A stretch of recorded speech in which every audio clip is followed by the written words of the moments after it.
ဖုံးတလုံးတောင်တနေကုန်အသုံးမွားရင်အားကုန်သွားလို့အားပြန်ထွင်းရတယ်လို့ပဲတင်းရဲ့စိတ်နဲ့ခန္ဓာကိုယ်ဟာလည်းနောက်ထပ်ခရီးဝေးတစ်ခုကိုဆက်သွားနိုင်ဖို့အားပြန်ထွင်းတဲ့အချိန်တစ်ခုလိုအပ်ပါတယ်ကျွန်တော်တို့ဟာနေ့စဉ်နဲ့အမျက်အလုပ်တွေတာဝန်တွေနောက်ကိုမရမနာပြေးလွှားနေကြရပါတယ်တခါတလေမှာအနားယူတာကိုအချိန်ဖြုံးတာအပြင်းထူတာလို့မှားယွင်းစွာအထိပ္ပယ်ဖွင့်ဆိုတတ်ကြပါတယ်ဒါပေမဲ့တကယ်တော့အနားယူခြင်းဟာအလုံးလုံးချင်းရဲ့အစိပ်ပိုင်းတစ်ခုပဲထည့်ပါတယ်။ဘာကြောင့်ခဏလောက်ရနားတင်တယ်လဲ။စိတ်ကြည်လည်မှုရရှိစေရန်မောပါနေတဲ့အချိန်မှာဆုံးဖြတ်ချက်ချတာထက်အနားယူပြီးမှစဉ်းစားတာကပိုမိုမှန်ကန်တဲ့အကြံဉာဏ်တွေကိုထွက်ပေါ်စေပါတယ်။ကျမ်းမာရေးကိုထိန်းသိမ်းရန်ခန္ဓာကိုယ်ကပေးတဲ့ပင်ပန်းနေပြီးဆိုတဲ့အချက်ပြမှုကိုလက်ကျူရှုထားမယ်ဆိုရင်ရေရှည်မှာပိုမိုကြီးမားတဲ့ကျမ်းမာရေးပြဿနာတွေကြုံရနိုင်ပါတယ်။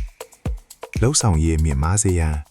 စိတ်ပစ္စည်းတစ်ခုဟာအပူလွန်ကဲရင်ရပ်တန့်သွားတတ်တယ်လို့ပါတယ်။အနားယူသည်မှာပြန်စားတဲ့အလုပ်ဟာပိုမိုမြန်ဆန်ပြီးထိရောက်မှုရှိစေပါတယ်။ရိုးရှင်းတဲ့အပန်းဖြေနီလန်လေးများအပန်းဖြေတယ်ဆိုတာကြီးကြီးကျယ်ကျယ်ခီးထွက်မှာမဟုတ်ပါဘူး။မိမိရဲ့အနေစဉ်ဘဝထဲမှာတင်စိတ်ကိုလွတ်လပ်ခွင့်ပေးလိုက်တာပါပဲ။တစ်မျက်စိမိုက်ပြီးအသက်ပြင်းပြင်းရှူပါမိနစ်အနည်းငယ်လောက်ဘာကိုမှမစင်စားပဲငင်ငင်လေးหนีပေးုံနဲ့တင်စိတ်ဖိစီးမှုတွေအများကြီးလော့ကျသွားနိုင်ပါတယ်။နင်းလက်ဖက်ရည်တစ်ခွက်တောက်ပါအနာမွေမွေလေးနဲ့ຫນွေထွေတဲ့အရာသာကိုခံစားရင်ခဏတာအနားယူလိုက်ပါ။၃မိသားစုနဲ့စကားပြောပါ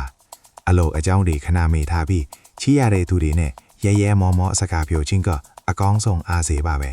။၄တဘာဝတရားကိုကြည်ပါအိမ်ရှိကအပင်လေးတွေကောင်းကင်ရံကတိမ်တိုက်လေးတွေကိုငေးမောကြည့်ခြင်းကတင့်စိတ်ကိုအေးချမ်းစေမှာပါမိတ်ဆွေတင်ဟာစိတ်ယူတည်ယူမဟုတ်ပါဘူးတနေ့ဘလုံးပင်ပင်ပန်းပန်းစူးစမ်းခဲ့ပြီးဆိုရင်တင့်ကိုတင်အနာယူခွင့်ပေးဖို့ဝန်မလေးပါနဲ့ဒီနေ့ခဏနားလိုက်ကဟာရှုံးနေသွားတာမဟုတ်ပဲမနေ့ဖြန်မှာပုံမအားကောင်းတဲ့ခြေလမ်းတွေနဲ့ပြန်စားဖို့အတွက်ပြင်ဆင်တာပဲခဲ့ပါတယ်ဒီနေ့တော့ကိုဂယူဆိုင်တဲ့အနေနဲ့ခဏလောက်အေးအေးဆေးဆေးအနားယူလိုက်ပါအောင်တင့်ရဲ့စူးစမ်းမှုတွေအားလုံးကိုလေးစားလျက်ရှိပါတယ်